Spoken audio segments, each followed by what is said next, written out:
वो उनकी शादी की सालगिरह का दिन था। पति पत्नी एक दूसरे से नाराज थे। कुछ देर पहले दोनों में किसी बात पर जोरदार बहस हुई थी और ये नाराजगी उसका ही नतीजा थी। दोनों की शादी को 5 साल हो चुके थे। इन 5 सालों में उनका प्यार धुंधला पड़ने लगा था। प्यार की जगह शिकायतों ने ले ली थी। दोनों ये बात अच्छी तरह जानते थे और चाहते थे कि उनके रिश्ते में वो पहले वाली बात आ जाए, लेकिन लाख कोशिशों के बावजूद उनके रिश्ते में खटास बढ़ती ही जा रही थी। उस समय पति बालकनी में खामोश खड़ा था। पत्नी उसके पास आई और उसे एक डायरी देते हुए बोली, मैं इन रोज रोज के झगड़ों से तंग आ चुकी हूँ। जरूर हम दोनों में कुछ खामियां हैं जिन्हें हमें दूर करना होगा, तभी हमारा रिश्ता बच पाएगा। मैं चाहती हूँ कि अगले 1 साल में तुम्हें मुझ में जो भी कमियां दिखाई पड़े वो तुम सब इस डायरी में लिख देना। मैंने अपने लिए भी एक ऐसी ही डायरी ले ली है जिसमें मैं तुम्हारी कमियां लिखा करूँगी। अगले साल अपनी शादी की सालगिरह के दिन हम एक दूसरे की डायरी पढ़ेंगे और उसमें जो भी कमियां लिखी होंगी उस पर चर्चा करेंगे और उन्हें सुधारने की कोशिश करेंगे। पति तैयार हो गया।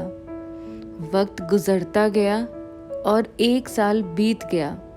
शादी की सालगिरह आ गई। दोनों एक दूसरे के सामने बैठे हुए थे। पहले पत्नी ने अपनी डायरी पति की तरफ बढ़ाई।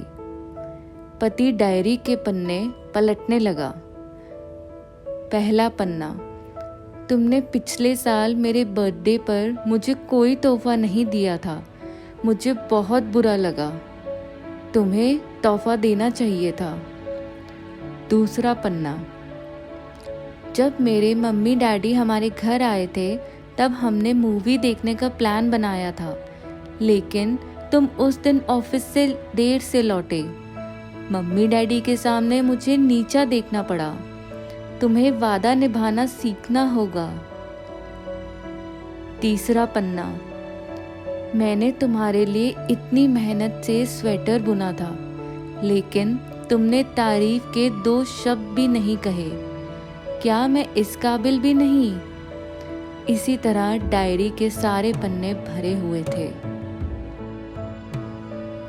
पति ने जब डायरी पढ़ ली तब पत्नी बोली, मुझे लगता है कि अब से तुम ये गलतियां नहीं करोगे। पति ने हाँ में सिर हिलाया। फिर पत्नी ने पति की डायरी ली और पन्ने पलटने लगी। पहला पन्ना खाली था, दूसरा पन्ना भी खाली था, तीसरा पन्ना भी खाली था। पत्नी ने देखा कि डायरी के सारे पन्ने खाली हैं। वह नाराज होते हुए बोली, तुम मेरी एक बात भी नहीं मान सकते। मैंने साल भर कितनी मेहनत से पूरी डायरी लिखी और तुम एक पन्ना भी नहीं लिख सके। पति ने कहा, आखिरी पन्ना खोलो, उस पर मैंने सब लिख दिया है। पत्नी ने आखिरी पन्ना खोला और पढ़ने लगी।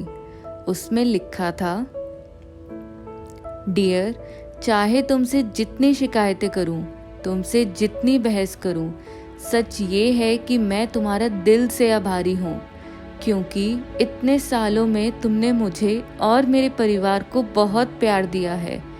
इसलिए इस डायरी में लिखने के लिए मेरे पास कुछ नहीं है। ऐसा नहीं है कि तुम में कोई कमियां नहीं, लेकिन तुम्हारे प्यार, समर्पण और त्याग के सामने वो सारी कमियां बोनी हैं। हजारों कमियां हैं मुझ में, इसके बावजूद तुम मेरी परछाई बनकर हर दम मेरे साथ रहती हो। भला अपनी परछाई की भी कोई कमी निकालता है?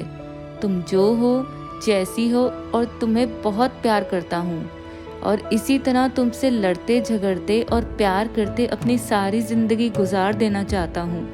उम्मीद है तुम मुझे और मेरे परिवार को यूं ही प्यार करती रहोगी। ये पढ़कर पत्नी की आंखों में आंसू उमड़ आए। उसने उसी समय अपनी डायरी पति के हाथ से छीन ली और उसे जला दी। साथ में वो सारी शिकायतें भी जो इतने सालों से उसके मन में दबी हुई थी। पति पत्नी दोनों ने फैसला किया कि वे जैसे हैं वैसे ही एक दूसरे को स्वीकार करेंगे, अच्छाइयों के साथ, कमियों के साथ और ढेर सारे प्यार के साथ। दो लोगों का परफेक्ट होना ज़रूरी नहीं है, लेकिन दो लोगों के बीच रिश्ते का परफेक्ट होना बहुत ज़रूरी है। आशा करती हूँ आपको मेरी आवाज़ पसंद आई होगी। मुझसे जुड़ने के लिए आपका बहुत बहुत धन्यवाद।